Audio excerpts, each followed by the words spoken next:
Washington, this is VOA News.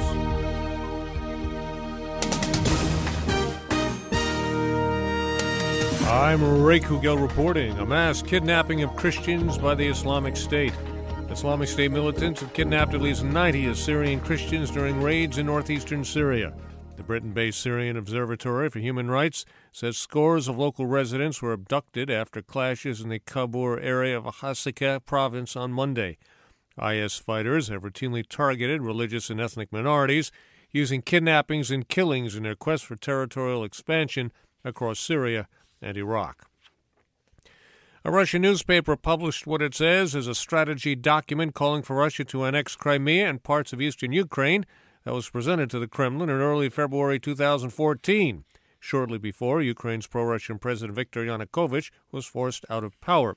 Mr. Yanukovych fled Kiev on February 21, 2014, and subsequently went to Russia.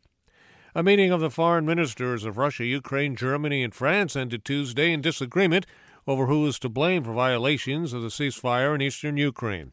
The top diplomats met in Paris amid uncertainty that the ceasefire agreement, which requires withdrawal of heavy weaponry from the front lines, will hold.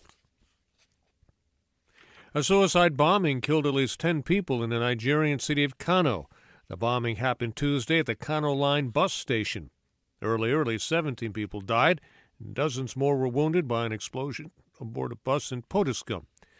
Authorities say it's not clear whether the suspected bomber was wearing the explosives or whether they were hidden in luggage. There are no claims of responsibility.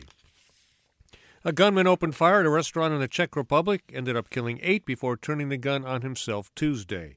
It is not believed a terrorist attack. This is VOA News.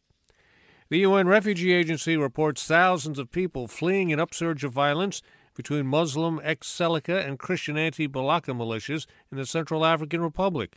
Lisa Schlein reports. The UNHCR says the latest surge of violence in the Central African Republic is linked with seasonal movements of livestock and was triggered by clashes between herders and farmers on one side and the anti-Balaka on the other. It says some herders have turned to ex-Seleka armed groups for protection. UNHCR spokeswoman Karen de Gruel tells VOA people caught in the middle of the fighting have no choice but to flee their homes. There are hardly any local authorities left. There's no police, there's no gendarmerie. Both anti-Balaka and ex-Seleka have free reign. Since January, the UNHCR reports an estimated 30,000 people have fled the area. Lisa Schlein for VOA News, Geneva. Eurozone finance ministers approved a 4-month extension of debt-ridden Greece's $270 billion bailout Tuesday, after Athens pledged to carry out more financial reforms.